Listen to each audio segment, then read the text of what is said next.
अस्सलाम वालेकुम। उम्मीद है आप सब लोग खैर खैरियत से होंगे। आज हमने कैलकुलस के अगले टॉपिक सीक्वेंस के बारे में पढ़ना है और इसको स्टडी करने से पहले हम इसका कुछ बेसिक रीड कर लेते हैं। उसके बाद हम अपने टॉपिक पे मूव करेंगे। टॉपिक का नाम है सीक्वेंस। अब हम सीक्वेंस की चंद बेसिक डेफिनेशन को रिकॉल करते हैं। सीक्वेंस की जो बेसिक डेफिनेशन है कि sequence is an ordered list of number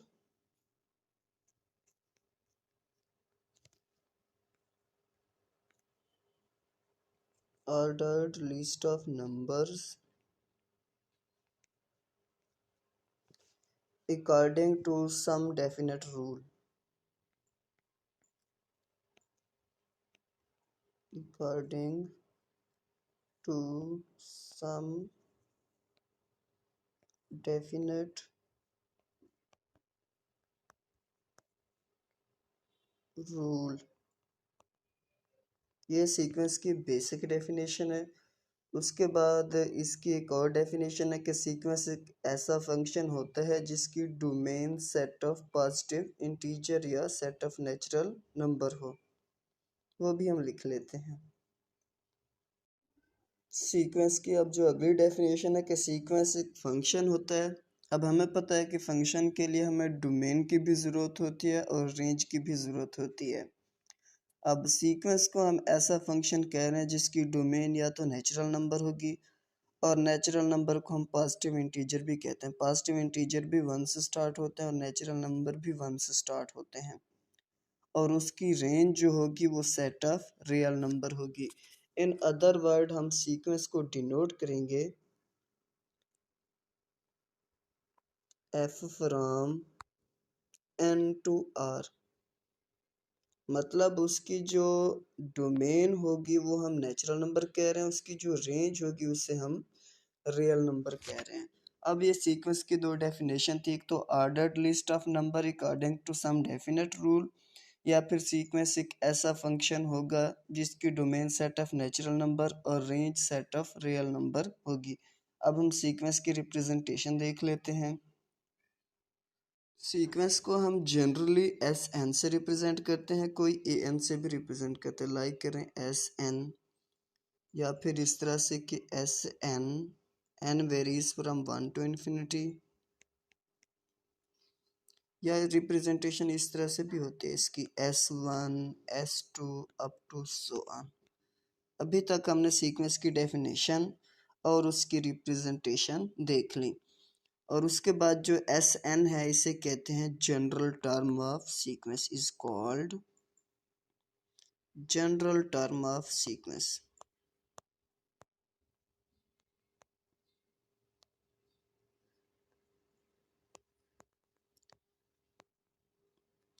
उसके बाद अगला जो हमारा टॉपिक है वो रियल सीक्वेंस से रिलेटेड। अगर उसकी डोमेन और range set of real number हो तो उस तरह की सीक्वेंस को हम रियल सीक्वेंस कहते हैं। A sequence whose domain and range is set of real number। कुछ ऑथर रियल सीक्वेंस को इस तरह से भी डिफाइन करते हैं कि ऐसा सीक्वेंस जिसकी सिर्फ range set of real number हो उसे हम रियल सीक्वेंस कहते हैं। मतलब उसकी domain set of natural number हो सकते हैं लेकिन एट द एंड वो सेट ऑफ नेचुरल नंबर को कन्वर्ट करते रियल नंबर में, तो इस तरह के सीक्वेंस को भी हम रियल सीक्वेंस कहते हैं। अब कुछ आगे दो टाइप्स हैं, एक तो फाइनाइट सीक्वेंस है और दूसरा इनफाइनाइट सीक्वेंस है।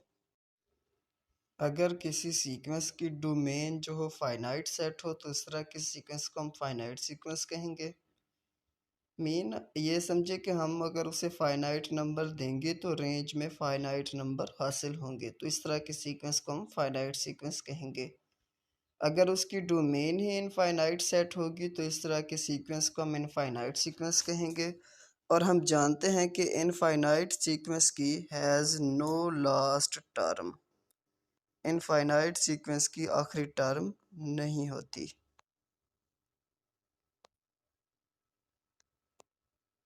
उसके बाद एज यूजुअल एफएससी से हमने 3 तरह के सीक्वेंस पढ़े हैं। मैं उनकी जस्ट थोड़ी थोड़ी डेफिनेशन लिख के अपनी बीएससी की कैलकुलस पे मूव करता हूँ। जैसे हमने पढ़ा था कि अर्थमेटिक सीक्वेंस है, ज्योमेट्रिक सीक्वेंस है और हार्मोनिक सीक्वेंस है। मैं इन्हें थोड़ा सा रिवाइज करता हूँ, उसके बाद हम कैलकुलस पे मूव करते हैं। अब पहला सीक्वेंस जो है हमारे पास अर्थमेटिक सीक्वेंस है, एक ऐसा सीक्वेंस जिनकी दो टर्म्स के दरमियान कॉमन डिफरेंस जब डी को लिया जाए तो वो सेम रहे, ऐसा सीक्वेंस। इसकी दूसरी डेफिनेशन ये भी है कि ऐसा सीक्वेंस जिसकी अगली टर्म कॉमन डिफरेंस को ऐड करने से हासिल हो, या उन टर्म्स के दरमियान ईच टू टर्म्स के दरमियान कॉमन डिफरेंस सेम हो, तो इस तरह के सीक्वेंस को हम अर्थमेटिक सीक्वेंस कहते हैं। उसके बाद हमारा ज्योमेट्रिक सीक्वेंस है, इसमें थोड़ा सा फ़र्क है। ऐसा सीक्वेंस जिसकी हर दो टर्म्स के दरमियान कॉमन रेशियो सेम हो। नोट करें, कॉमन डिफरेंस को हम डी से ज़ाहिर करते हैं और कॉमन रेशियो को हम आर से ज़ाहिर करते हैं। अगर हर दो टर्म्स के दरमियान कॉमन रेशियो सेम हो, और आगे हम ज्योमेट्रिक सीरीज़ भी पढ़ेंगे सीक्वेंस एंड सीरीज़ के चैप्टर में। एक तो मैथमेटिकल मेथड का चैप्टर नंबर 7 है और दूसरा रियल एनालिसिस का चैप्टर नंबर 3 है, जिसमें ज्योमेट्रिक सीरीज बहुत इंपॉर्टेंट है और इसका टेस्ट भी है अपना कन्वर्जेंट और डाइवर्जेंट सीरीज की देखने के लिए। अगर कॉमन रेशियो सेम हो तो उस तरह की सीरीज सीक्वेंस को हम ज्योमेट्रिक सीक्वेंस कहते हैं। उसके बाद तीसरी टर्म आती है हार्मोनिक सीक्वेंस, जो पीपीएससी में भी आ चुके हैं। ऐसा सीक्वेंस जिसका रेसिप्रोकल लेने से अर्थमेटिक सीक्वेंस बन जाए तो इस तरह के सीक्वेंस को हम हार्मोनिक सीक्वेंस कहते हैं। यहाँ तक तो हमारा था बेसिक कंसेप्ट। अब हम मूव करते हैं कैलकुलस को। अब हम उसका पेज पढ़ने के काबिल हो चुके हैं। आज हमने इस पेज की डेफिनेशन 1.12 को रिवाइज करना है। इसमें है कि real sequence is a function. हम जान चुके हैं कि रियल सीक्वेंस किस तरह का होता है, F from N to R, या बाज़ आथर इसे इस तरह भी लिखते हैं, F from R to R. अभी मैं इस बुक के अकॉर्डिंग चल रहा हूँ। Real sequence is a function. अब हमें पता है कि अगर हम फंक्शन कह रहे हैं तो उसकी डोमेन भी होगी, जिसकी domain subset of natural number होगी, और उसकी रेंज जो होगी सबसेट ऑफ रियल नंबर होगी, जो कि इसकी रिप्रेजेंटेशन इस तरह से है। अगर आगे हमने डेफिनेशन देखी थी, अगर डोमेन इसकी फाइनाइट हो, फाइनाइट सबसेट ऑफ एन, तो इस तरह के सीक्वेंस को हम फाइनाइट सीक्वेंस कहते हैं। अगर सीक्वेंस की डोमेन इनफाइनाइट हो तो इस तरह के सीक्वेंस को हम इनफाइनाइट सीक्वेंस कहते हैं। अब हमें पता है कि सीक्वेंस की representation S from N to R होती है, और उसकी वैल्यूज़ को लिखने का जो मेथड इधर बताया गया वो सबस्क्रिप्ट में लिखना चाहिए। जैसे देखें इधर लिखा हुआ है कि S1 S2 up to Sovan Sn। अब इससे अगला कंसेप्ट जो है वो है सीक्वेंस की बाउंडेड और अनबाउंडेडनेस का। सबसे पहले तो हम इसके लिए अपना सेट को रिवाइज कर लेते हैं। हमने प्रीवियस टॉपिक में पढ़ा है कि बाउंडेड सेट ऐसा सेट होता है जो बाउंडेड अबव हो as well as bounded below हो। तो इस तरह के सेट को हमने बाउंडेड कहा था, मतलब उसकी अपर बाउंड भी होनी चाहिए और उसकी लोअर बाउंड भी होनी चाहिए। अब चूंकि हम सीक्वेंस में एक्सप्लेन कर रहे हैं, अब सीक्वेंस में इसकी डेफिनेशन ये है, चूंकि सीक्वेंस की हमने रिप्रेजेंटेशन देखी है कि F from N to R, N उसकी डोमेन है और आर उसकी रेंज है। अगर उसकी रेंज बाउंडेड बन जाए, अगर उसकी रेंज बाउंडेड बन जाए तो इस तरह के सीक्वेंस को हम बाउंडेड सीक्वेंस कहेंगे। अगर उसकी रेंज बाउंडेड ना हो, बाउंडेड तो हम जानते हैं कि वो बिटवीन दो नंबर के, मतलब बाउंड होगी, जकड़ी हुई होगी। अगर रेंज बाउंडेड बन जाए तो उस तरह के सीक्वेंस को बाउंडेड सीक्वेंस कहेंगे। अगर रेंज अनबाउंडेड बन जाए तो उसे अनबाउंडेड सीक्वेंस कहेंगे। अब इस पे क्वेश्चन ये है कि हमें कैसे पता चलेगा कि उसकी रेंज बाउंडेड है या अनबाउंडेड है। तो इस चीज़ को एक्सप्लेन करने के लिए आगे हमारे पास एक एग्जांपल है, जिससे आपको ये क्लियर हो जाएगा कि रेंज की बाउंडेडनेस किसे कहते हैं। इस टॉपिक में हमने 3 से 4 चीज़ें देखी। एक तो सीक्वेंस की डेफिनेशन, उसके बाद फाइनाइट सीक्वेंस और इनफाइनाइट सीक्वेंस की डेफिनेशन, सीक्वेंस की रिप्रेजेंटेशन देखी, और सीक्वेंस की बाउंडेडनेस देखी। और इससे पहले हम सेट की बाउंडेडनेस को कवर कर चुके हैं। ये इंटरव्यूज के क्वेश्चन थे, शॉर्ट क्वेश्चन के difference between what is difference between set की बाउंडेडनेस एंड सीक्वेंस की बाउंडेडनेस। बेसिकली चीज़ एक ही होगी, आगे मैं एक्सप्लेन करूंगा, लेकिन थोड़ा सा फ़र्क यह है कि सेट उस वक्त बाउंडेड होगा जब वो bounded below as well as bounded above होगा। सीक्वेंस उस वक्त बाउंडेड होगा जब वो उसकी रेंज बाउंड होगी। अब सीक्वेंस की बाउंडेडनेस को एक्सप्लेन करने के लिए उसने आगे दो एग्जांपल दी हैं, मैं उसे एक्सप्लेन कर देता हूँ। देखें, इधर दिया गया है कि S N is equal to -1 raised to power n plus 1 power n। Apply करें, हम इसकी डिफरेंट टर्म्स निकालते हैं।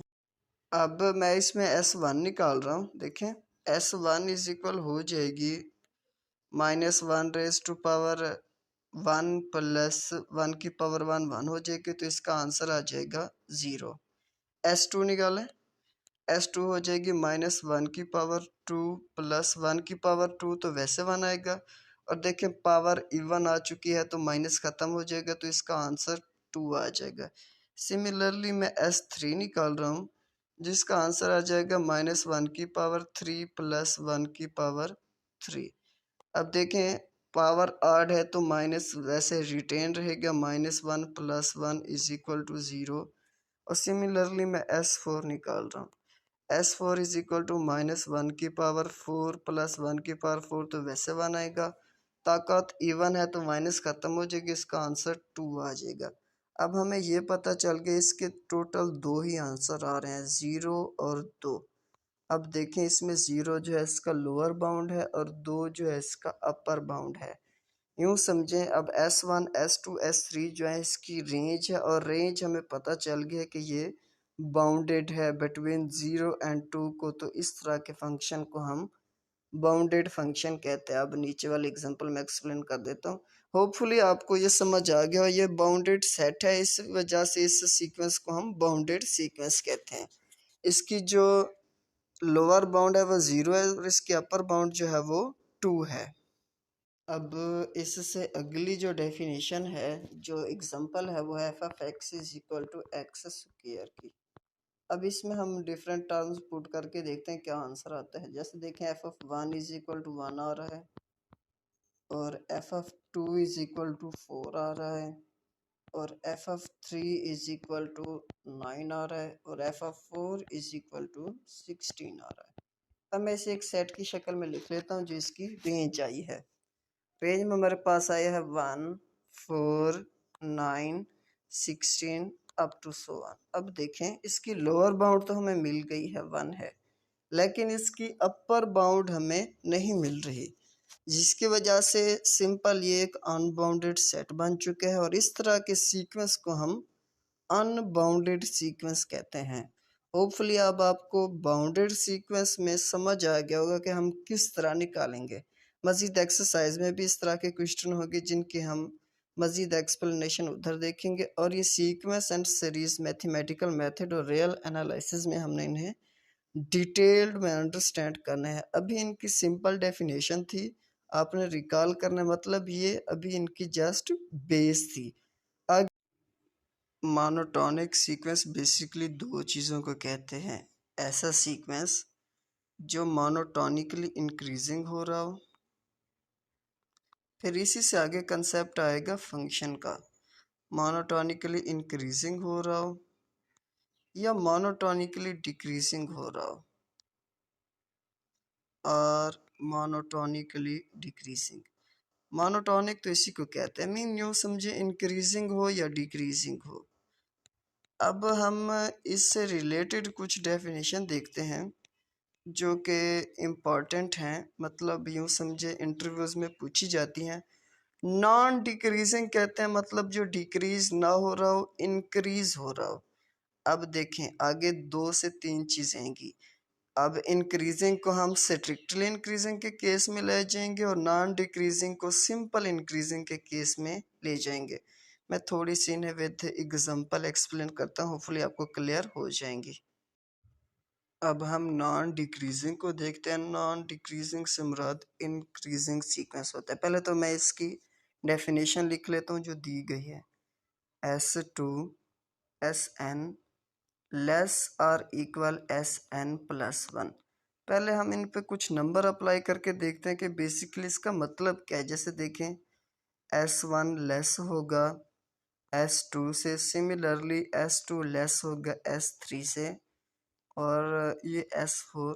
यूँ समझें, नॉन डिक्रीजिंग कहते हैं बेसिकली इंक्रीजिंग फंक्शन को, कि अगली टर्म जो है या तो वो इनके इक्वल होगी या फिर इनसे ज़्यादा होगी। इस सीक्वेंस की एग्जांपल इस तरह देखें, जैसे 1 1 1 और सिमिलरली 2 2 और 3 4 अप टू सो ऑन।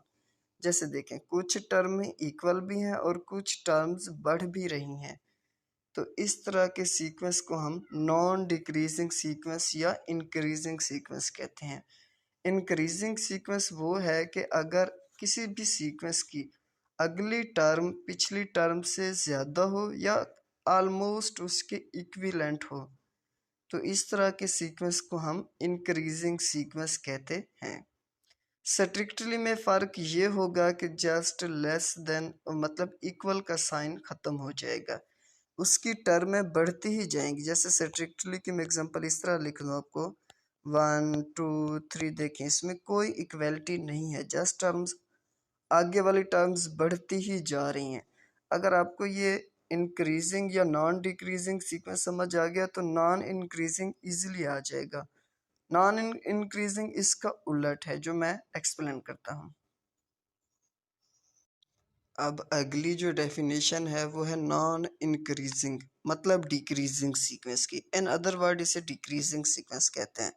सबसे पहले हम इसकी रिप्रेजेंटेशन देखते हैं कि एस एन ग्रेटर Sn+1, और फर्स्ट हम n को 1 पुट करते हैं तो आंसर आ जाएगा कि S1 ग्रेटर होगा S2 से। For n is equal to 2 पे आंसर निकालें, S2 ग्रेटर होगा S3 से।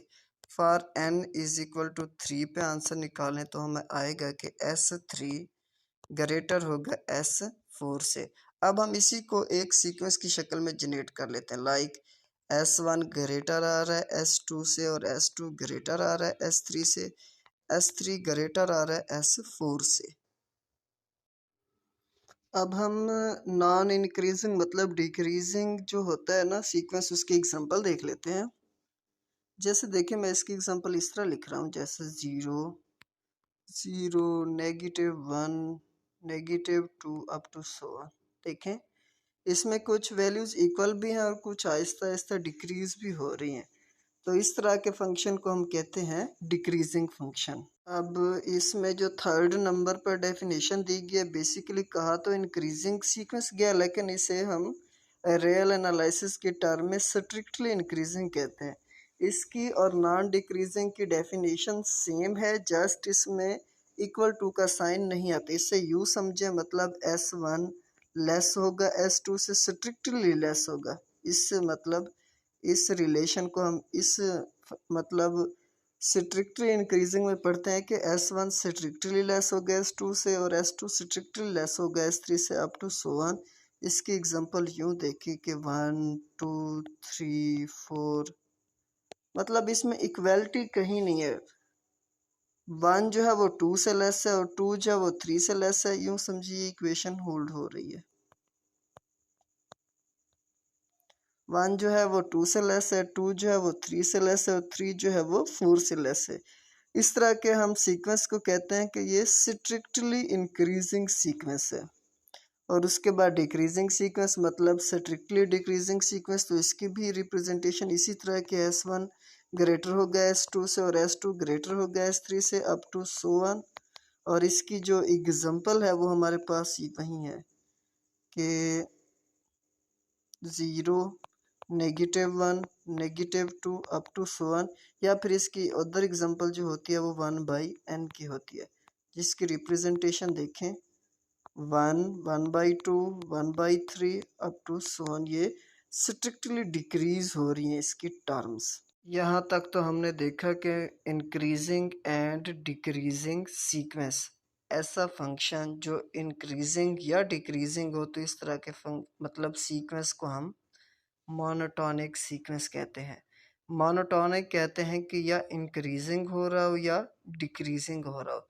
उसके बाद हमने उनको फर्दर क्लासीफाई किया है कि स्ट्रिक्टली इंक्रीजिंग और स्ट्रिक्टली डिक्रीजिंग की टर्म में। अब सीक्वेंस चूँकि एक फंक्शन होता है तो सिमिलरली उसके साथ उन्होंने कंसेप्ट अरेंज कर दिया है कि इंक्रीजिंग और डिक्रीजिंग फंक्शन किसे कहते हैं। यूँ समझे, अभी तक तो हमने मोनोटोन सीक्वेंस देखा। मोनोटॉनिक सीक्वेंस मतलब ऐसा सीक्वेंस जो इंक्रीजिंग हो या डिक्रीजिंग हो। अब हम देखते हैं मोनोटॉनिक फंक्शन, ऐसा फंक्शन जो या मोनोटोनिकली इंक्रीजिंग हो या मोनोटोनिकली डिक्रीजिंग हो।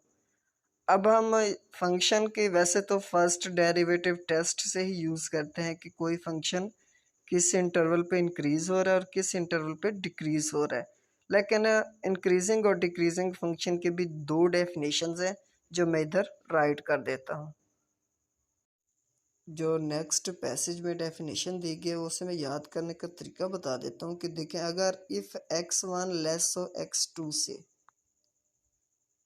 और इसी के करस्पॉन्डिंग डेफिनेशन फंक्शन में भी अप्लाई हो जाए, मतलब एफ ऑफ एक्स वन वो भी लेस हो जाए तो एफ ऑफ एक्स टू से, तो इसे कहते हैं इंक्रीजिंग फंक्शन। मतलब ये देखें, इंक्रीजिंग में साइन जो होंगे ना इनइक्वालिटी के दोनों साइड पे सेम होंगे। बेसिकली ये डेफिनेशन एग्ज़ाम में पूछी जाती है, मतलब यूनिवर्सिटीज़ के जो टेस्ट होते हैं उसमें आती है। अब इसकी करस्पॉन्डिंग डेफिनेशन देखें, अगर if X one greater than X two, और हम इस डेफिनेशन को फंक्शन के ग्राफ ड्रा करने के लिए इस्तेमाल करते हैं। अगर X one greater than X two हो जाए तो इसी के करस्पॉन्डिंग फंक्शन में भी वैल्यूज़ होल्ड होनी चाहिए। अब इसकी जो वर्डिंग में डेफिनेशन है कि पॉइंट्स के दरमियान जो रिलेशन होगा वही रिलेशन अगर फंक्शन के दरमियान भी होल्ड कर जाए तो इस तरह के फंक्शन को हम इंक्रीजिंग फंक्शन कहते हैं। अब इसकी डिक्रीजिंग फंक्शन की डेफिनेशन देखिए, वो मैं इसी में ही एक्सप्लेन कर देता हूँ।